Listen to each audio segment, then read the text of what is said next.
Good morning and welcome to Renew Lasting Lifestyle Changes. This is Doreen Scanier, the founder of the company. And today I wanted to talk a little bit more about the fermented food types that I kind of didn't provide many visual examples of that. But before I do, I wanted to talk a little bit about the why I decided to start this company. This is basically to provide health coaching services and using a holistic approach to clients who are either been recently diagnosed with a chronic condition or are in the midst of being treated for a chronic condition but might have some other medications that are not really helping them at all but maybe creating very difficult side effects for them. And the treatment that I provide is not dangerous and it's very effective. And I like to offer a 6-month program for individuals that are interested in making this change. I started noticing for a long time when I, for the past 48 years, had been going through to see different doctors for different things, how the procedures and protocols were coming about, and some things just didn't make sense to me throughout the whole process.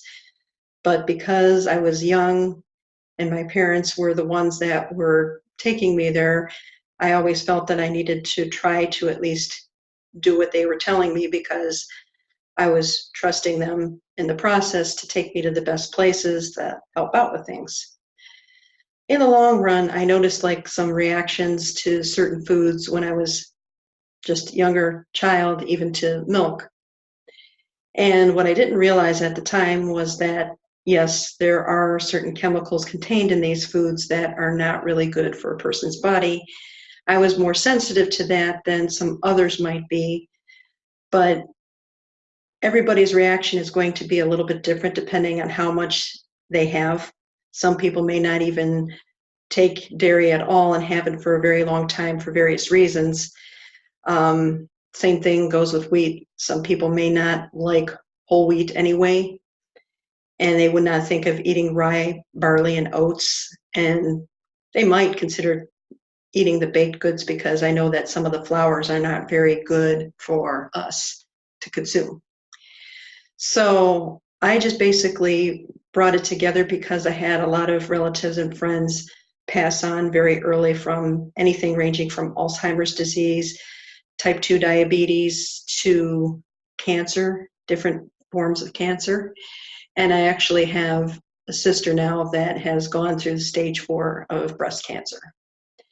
And I decided I wanted to do something about it and dig a little deeper because I was close to a death experience of my own several years back because of everything that I was going through with different doctors.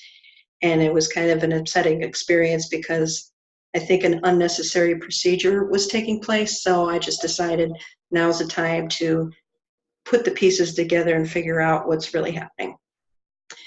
Now, onto these probiotics. And when I said there's different forms of it, somebody had a question about the one that I was talking about. I don't have an example of that one, but it's called miso, and it's really a soup. And you would find it in the Asian aisles at any grocery store. And I know it has like soy contained in it, but there's different forms of soy. There's also the processed soy. So this one is a safer product to take, and it aids in digestion, especially in the cold and flu season. The one that people seem to be attracted to because there's actually recipes out there for it, and there was a local provider in the area, I don't know if he still makes it. It's a fermented tea, and it's pronounced kombucha, and here it is. It has, it's GTS bound. Now, you got to be careful with what you're buying too on the kombucha because there's imitation kombuchas that may contain a lot of ingredients that you might have a bad reaction to. Now with this kombucha, I would start out light because it's like has a bubbly taste to it. Sometimes it's hard to get used to because there's live culture in it. And what that means is it's just, it balances your gut. The source of problems all start in the gut because if your gut is not in balance and it doesn't contain enough good bacteria to offset the bad bacteria, then that's when you're going to run into a lot of chronic conditions. including colds and the flu, the stomach flu. Another example is a more supplemental form, which is more expensive. I take it, and I will not try to sell the product or anything, but it's a very good product. This is also contains a form of probiotic, but it's a multivitamin. And this is like they call it longevity. You might see it backwards in this video, but it's a multivitamin and mineral complex. And the reason why it was put into play by a naturopathic doctor is because even when we grow the plants and the foods in certain soils, our soils don't contain enough of the minerals to get inside the vegetables, even in the best sources from other companies that do claim to be, that do sell multivitamins or nutritional products that are supposed to bridge the gap in our nutrition. I question the one only because they do contain gummies, and gummies are not really a good thing to have. So you might want to question that one because there's tons of ingredients in gummies that you probably don't want to ingest after you find out what's in there. Another one, and Wake Robin is the brand that makes this type of fermented food. This happens to be kimchi, which is, the primary ingredient is Napa cabbage, which is a Chinese cabbage. It's very beneficial. This kimchi has a little bit of a kick spice to it, but it's not, over spicy. It's not like a real hot spicy like some of the hot peppers. It's not as spicy as that, but they often include garlic in it or onion in it. And some people end up acquiring a taste to it and really like it and suddenly make that choice as their fermented food. The other one is the raw sauerkraut. Some people have a hard time getting used to the idea of eating sauerkraut. But when I was in that state, I learned to acquire the taste of raw sauerkraut after a while because it was aiding in my digestive system without the horrible side effects that you would get from antacids and other medications that are supposed to help you with aiding in digestion, but really cause more side effects than anything. And then I said the miso soup, I concluded the kombucha and the supplement form of the probiotic.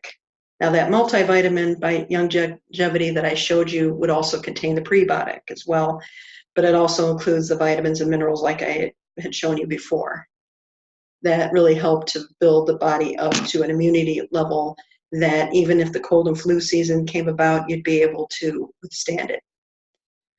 And there's recipes out there for making these fermented foods. There's also one that I didn't include because I don't have the miso soup example, and I don't have kefir either. Kefir is more like a dairy-based yogurt type culture. And if you're into yogurt, you would like that, but there's not all the excessive amount of refined sugar in it or anything like that. I've heard that it's pretty good, but it does contain a little bit of dairy in it unless you can find the water-based version. But since I'm sensitive to that, I kind of bypass that. And I will switch it up every once in a while just to switch between the probiotics, except for the one that's a supplement because it does contain all of the vitamins and minerals that I am required to have along with my nutrition. Now this aids in digestion, these fermented foods, but at the same time, you also want to make sure that your diet does not contain any foods that would cause chronic inflammation. Now it can vary with certain individuals. Some people don't even like eating whole wheat. If you don't, that's kind of a blessing in disguise because most of that is not really efficient in our own country and in many other countries because it's another topic in itself to discuss at another time. But I just thought I would clarify that so that you would understand where I was coming from and what it means, because you may hear these buzzwords come up and try to figure out what they are. The recipe that I was going to add up on one of my Facebook accounts does include a probiotic, And I'm assuming it's a yogurt with it because it is more of a nut-based cheese type of recipe. And it tastes like the regular dairy cheese, except it has the healthy ingredients in it. And I thought, well, somebody's going to ask about what the probiotic is and what can they get. Well, here are the options. I don't think you might want to put the kombucha in it, but hey, you never know with the recipe. And it obviously would not be the multivitamin supplement either. And that's about all the information that I have for today. Have a good day. We have another sunny day. It looks like we're going to get warmer temperatures again. I did enjoy the break in the heat today. So until next time, bye.